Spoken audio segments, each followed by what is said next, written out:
Assalamualaikum warahmatullahi wabarakatuh. Perkenalkan, nama saya Muhammad Fatur Rahman dengan NIM B1A1249093. Kali ini saya akan mereview sebuah jurnal berjudul Implementasi Pemanfaatan Laut Lepas menurut UNCLOS 1982 yang ditulis oleh Kendis Gabriela Runtunungu, jurnal Lex et Societatis Vol 2 nomor 3 tahun 2014. Jenis artikel skripsi Fakultas Hukum Unsrat.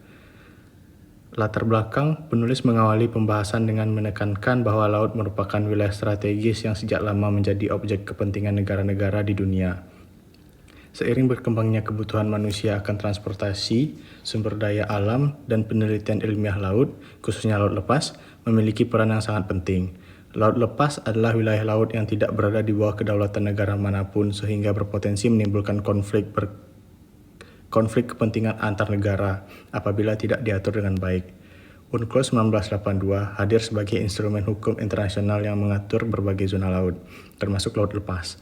Konvensi ini memberikan kebebasan kepada semua negara untuk memanfaatkan laut lepas, namun tetap disertai dengan kewajiban dan pembatasan tertentu agar pemanfaatannya dilakukan untuk tujuan damai dan tidak merugikan negara lain maupun lingkungan laut. Tujuan penelitian: 1.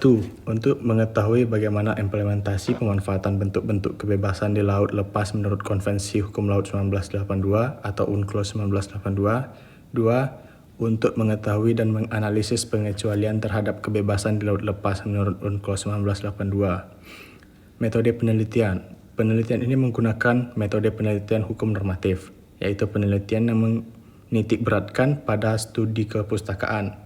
Bahan hukum yang digunakan meliputi 1. Bahan hukum premier atau UNCLOS 1982 dan peraturan perundang-undangan terkait. 2. Bahan hukum sekunder, buku, jurnal, dan pendapat para ahli hukum. 3. Bahan hukum tersier, kamus, dan sumber pendukung lainnya. Metode ini dipilih karena penelitian berfokus pada analisis norma hukum internasional yang mengatur laut lepas. Relevansi dengan topik, jurnal ini sangat relevan dengan kajian 1. Hukum laut internasional, 2. Kedaulatan dan yurisdiksi negara, 3. Pengelolaan sumber daya laut global, 4. Isu keamanan dan perlindungan lingkungan laut. Artikel ini juga relevan bagi Indonesia sebagai negara maritim yang berkepentingan dalam penegakan hukum laut internasional. Saran penelitian lanjutan: 1. Perlu dilakukan penelitian lanjutan dengan pendekatan empiris, misalnya studi kasus pembajakan, pencemaran, atau penangkapan ikan ilegal di laut lepas. Kajian 2. Kajian lebih mendalam mengenai implementasi UNCLOS 1982 dalam hukum nasional Indonesia dan kerjasama regional maupun internasional. 3. Penelitian tentang efektivitas penegakan hukum internasional terhadap pelanggaran di laut lepas. Hasil temuan. Hasil penelitian ini menunjukkan bahwa 1. Laut lepas diatur secara komprehensif dalam bagian 7 pasal 86 sampai pasal 120 UNCLOS 1982. 2. Prinsip utama yang dianut adalah asas kebebasan laut lepas atau freedom of the high seas yang berlaku bagi semua negara, baik negara pantai maupun negara tidak berpantai.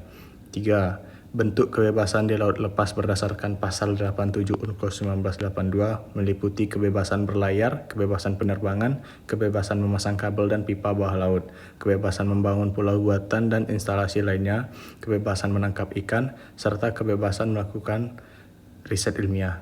Namun, kebebasan tersebut tidak bersifat mutlak.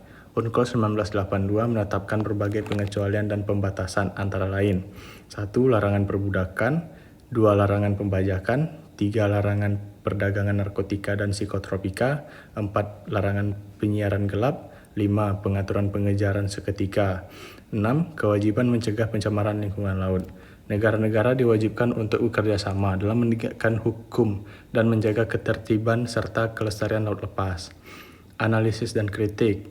Kelebihan, artikel ini memiliki beberapa kelebihan antaranya: 1. Pembahasan yang sistematis dan runtut mulai dari pengertian laut lepas, dasar hukum, hingga bentuk kebebasan dan pengecualiannya. 2. Dasar hukum yang terkuat karena mengacu langsung pada pasal-pasal UNCLOS 1982. 3. Relevan sebagai bahan rujukan bagi mahasiswa dan akademisi yang mempelajari hukum laut internasional. Kekurangan: Di sisi lain, terdapat beberapa kelemahan. Satu, penelitian bersifat normatif murni sehingga kurang menyajikan data empiris atau contoh kasus aktual pelanggaran kebebasan di laut lepas.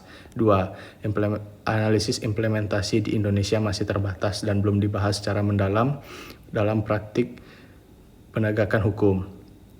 Kesesuaian metode penelitian hukum normatif yang digunakan sudah sesuai dengan tujuan penelitian, karena fokus kajian adalah analisis peraturan dan norma hukum internasional.